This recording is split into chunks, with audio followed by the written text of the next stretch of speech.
welcome back to episode 82, part 4 of the list. That does not miss. And let's get started with Top Rope Reality Story Time. We started last week with number 10, the 10 steps to booking an interview-style takeover of NXT.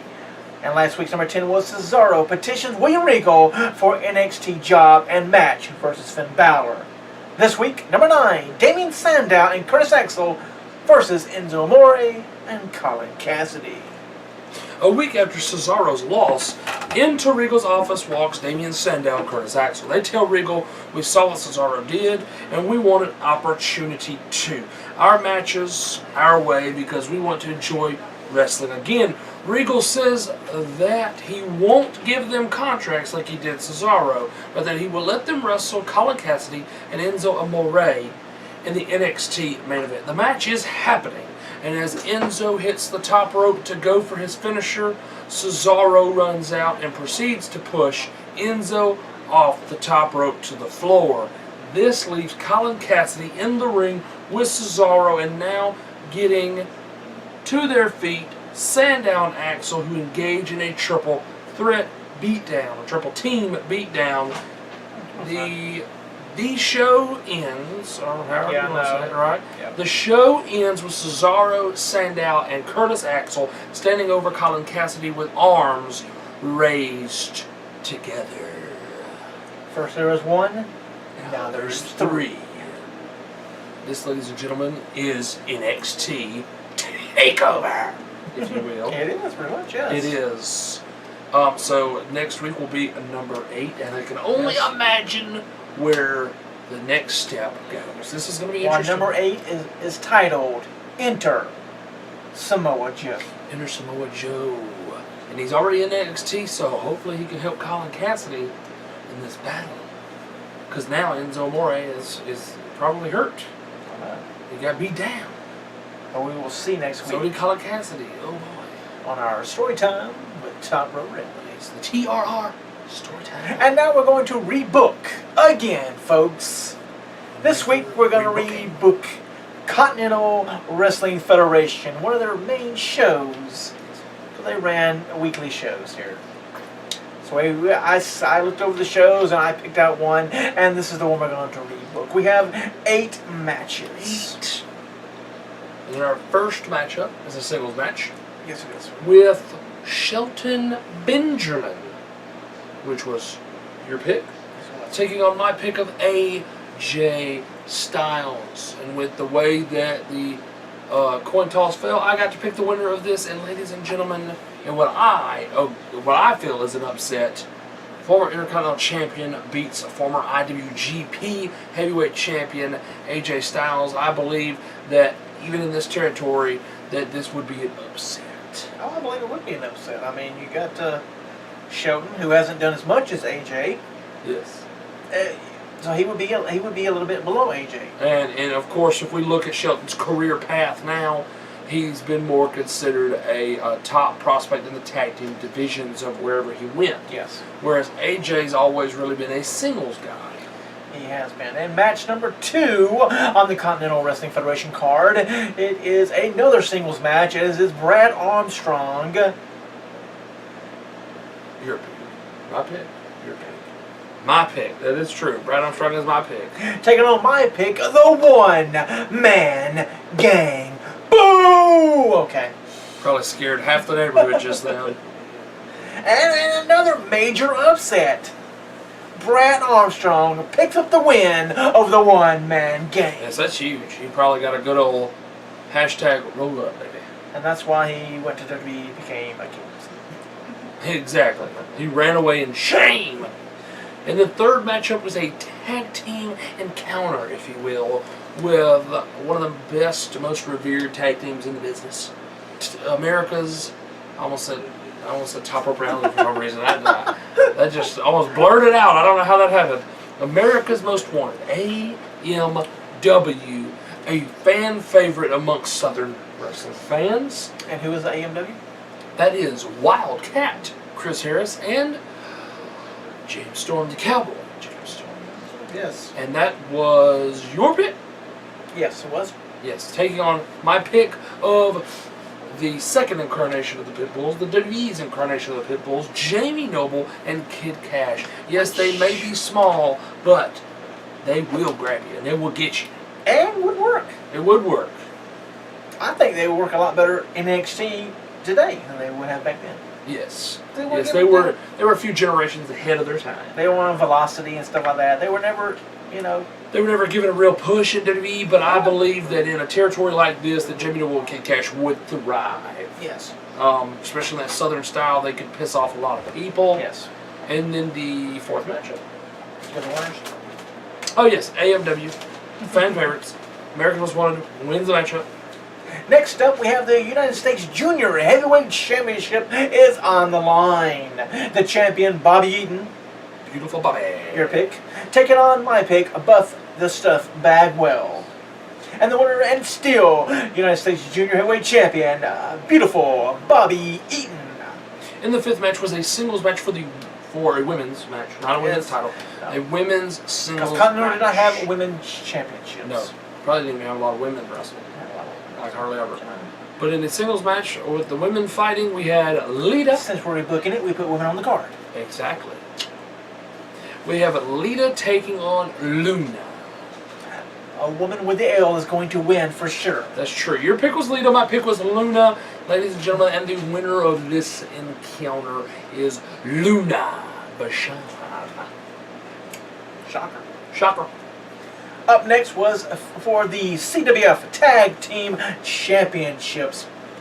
Your pick was the champions Robert Fuller, Jimmy Golden, the Stud Stable, taking on my pick Scott and Steve Armstrong, the Armstrongs of course. And the winner of the match by disqualification were the Armstrongs, Scott and Steve. So automatically, if they get a DQ, then there should be a rematch. There will be a rematch against the Stud Stable. In the seventh match of the evening, your pick in this singles match was Dr. Tom Pritchard. If you haven't seen the interview, go back on our page and go find the interview. Part 1 and Part 2. Part 1 and Part 2. Go watch the interview and learn why he is called Doctor. Because he does go in detail on why he is the Doctor. And he's taking on Wildcat Wendell Cooley, which back in his day was a big-time face. They loved him. The fans adored Wildcat Wendell Cooley. And ladies and gentlemen, in this encounter, my pick, Wildcat Wendell Cooley, will pull out the victory here and beat Dr. Tom Pritchard. Wow. That's a pretty good matchup there. And it's a pretty good matchup there. I mean, it was probably a main event in Birmingham one time or another back in the 80s. Up next is the finals of the CWF Heavyweight Championship Tournament. See, we didn't have a champion yet. Didn't have a champion. Had to crown a champion. What about crown you a champion? And we threw a little catch in there. We put a special guest referee in this we match, added as it was things. Bullet Bob Armstrong was your referee. A We- man who ruled over Continental Championship Wrestling. Man of integrity that would call it right down the middle. Yes. Not down the middle. You know what I'm saying? And the last two people were the Junkyard Dog, JYD, and Abyss, with his manager, Kevin Sullivan. Yes, we like to. We added a little bit. We added the special referee stipulation in there, and we added that Abyss has a manager, and it would totally work. The diabolical Abyss and the Taskmaster, Kevin Sullivan. If Taskmaster was around nowadays, he would be a great manager for Abyss. Or if Abyss was back in the golden age of wrestling when Kevin Sullivan was still around, he could be managed by him, and it would be a great encounter with them two together. Just remember, folks, we rebooked it, so what we say goes. So. Exactly. We make the rules, That's right. and we also can break the rules. Right. And your winner And new CWF Heavyweight Champion is Abyss. Yes, with Kevin Sullivan. That means Bob Armstrong had to count the shoulders down of JYD. I can see it now. JYD is in control. You're thinking JYD is going to be your champion, your heavyweight champion. And when that dastardly Kevin Sullivan tries to interfere, Gets up on the apron. he draws the attention of JYD, who goes to take care of Kevin Sullivan, only to turn around into a black hole slam from Abyss to have his shoulders pinned to the mat. As a reluctant Bullet Barb has to make the catch. That's right. You have to. Have to. You gotta call it down the middle. So what a show. Yeah. What a show on For them not having Continental. any special, just to pick up a weekly show. That's a We great did weekly quite show. well. We did quite well. You found a good weekly show because it was the tournament finals Yes. for the championship. And next, I guess is the new thing we're doing It's, here. like, it's called Spotlight, yes. Spotlight. You know, the PWI brings out their 500, top 500 wrestlers every year. Yes, they do. So every so often, every week or two, we're going to put in one of these in our PWI top 500 Spotlight. And this week we're going to do number 50, Austin Aries. He's 5'9", he weighs 210 pounds, he's 14 years in the pro. Last year he was ranked number 23rd, so he had a little drop in the year. Right, he did. Yeah, he went from 23rd to 50. Says he won the Feast or Fired briefcase for an opportunity to regain the TNA World Heavyweight Championship, but lost the title match to Kurt Angle. His 6th reign as X Division champion lasted 1 day. See, that hurts you. That does hurts you. help. Yes. That hurts you, yes. A double, as they like to call him, wrapped up a 4-year stint in TNA in June and was expected back in Ring of Honor during the summer. It has not happened. I think he may have did one appearance. I'm not sure. I know he jumped back and he was in the. I think he did a little bit of the what do you call it? The tournament thing, the World Title Series. He's one of the names in there. Yes, but he's only in there because they filmed it back before he left the company. Exactly. Because he got beat by Rockstar Spud and was gone from the company, but you get to come back. Isn't that weird? Yes, I love how they just whatever. Yes, they don't care about storylines. But next year, will Aries be better or worse? I think that if he's not spotlighted in like House of Hardcore or Ring of Honor, that he'll be a worse spot. He's got to start doing things. Yes, he can't just, rest on his laurels. He's got to really get out there. He's got to be in House of Hardcore. He's got to be in PWG. He's got to be in Ring of Honor. He's got to go to New Japan. Something that's, if it's not WWE, he's got to go and really make a name for himself in all those areas and really build his name back up on the indies. No, he's not. He's going to have to. He's going through his other. No, he's going to be below 100. Yeah. He will. He'll fall in the top 100 if he doesn't do anything within the next year. He definitely will. But and that is it. That's it for this week for part 4. For part 4. Next week we rebook WWF, and we have picked a doozy. We picked a doozy. Yeah, I mean, you have so many stuff in the WWF, and you're going, what are you going to pick? What are we going to pick, ladies and gentlemen? We went straight forward. I mean, if you go big or go home, right? That's right. So we are rebooking. Bigger, better, badder. I mean, come on. Exactly. Why not? Uncooked, uncooked, uncensored, blah, blah, blah. Ladies and gentlemen, we are rebooking the WWF's WrestleMania 3. The greatest, still to this day, considered the greatest WrestleMania of all time. Yes. Andre 12 and Hogan. matches. 12 matches. Andre versus Hogan.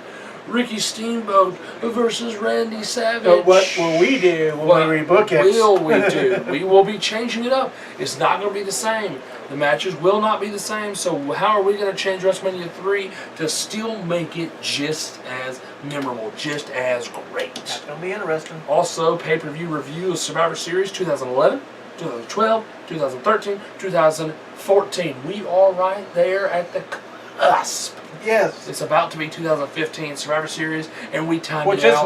Which is next week? Exactly. We timed it out great, didn't we? Yeah, we did this time, yes. And in part 3, we talk about Survivor Series 2015, and we make our predictions. Hopefully there'll be more matches, or something will be, when Raw and SmackDown passes up this week, hopefully we'll have more answers to fill in our If part 3. not, part 3 will be short. It will be. Very short predictions. Plus, on Top Rope Reality Story Time, we will be booking the NWO-style takeover of NXT with number 8, Inner Samoa Joe. Like we said before. Exactly. And you never know. There's always so much more. Hopefully we don't have bad news that start out, with a death or anything like that. One thing we forgot to announce, and you told me and I didn't know there. What did I tell you? About Ronda Rousey. Ronda Rousey, yes. Losing, yes. Ronda Rousey lost in the UFC to Holly Holm. She lost the UFC's Bantamweight Championship.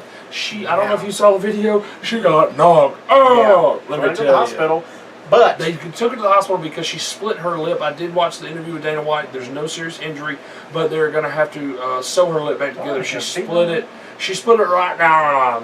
But does that open the door now for her to come to WrestleMania? Yes. Obviously, she's got. They said she's got movies to film. She's probably another Expendables. But I'm supposed to do a girls' version. Oh Lord. Anyway. Plus, don't forget, we're going to talk about WrestleCade next week. But yes, what does that mean? And we may, hey, if there's not a lot to talk about in Survivor Series 2015, we may talk about that because what happens? What will happen? You know, does she go off to make movies? Does she come back? You know, they were talking about UFC 200. She really wants to. She really wants to be WWE Women's or Divas Champion. Maybe when she wins it, maybe they'll change it for real. But anyway, but I mean, she's got movies going on. They're saying that maybe UFC 200, her coming in to have a rematch, because that's big money. They're going to have to have a rematch. That's big money for UFC. That could probably break records, because can she get the belt back? Will Holly Holm only have one title defense? We don't know. But what does this mean for WWE? Triple H has already said he will leave the light on at the Performance Center. This is not the Motel 6, but he will leave the light on at the Performance Center for Ronda Rousey whenever she comes a knocking at the door. They're going to open that door wide open. Oh, yeah, of course. They ain't stupid. You had the biggest name in UFC, Brock Lesnar. You got him back. And the biggest women's name of UFC. Yeah. It's smart business, smart business people, and they can also work her more like Brock Lesnar. She ain't got to wrestle every day. She ain't got to be there every week. She sure don't. So that is going to be it for episode 82, and we got a lot going on next week. There's a ton going on next week. And Survivor Series, of course, is also next week, correct? It is. Yes, so next week's going to be a big week. So we hope you join us next week for episode 83, as we get one step close to the big 100. Big 100. What we're going to keep on doing it till we get it right. Exactly. Because what we have planned? What do we have planned? 100. We got to do something big. We got to do something big. It has to be 100. Yes. 100, ladies and gentlemen. So join us next week, episode 83. As always, he is Mike Hogan, and I am Justin Carter. And we'll see you next week right here at Top Rope Reality on the YouTube. See you.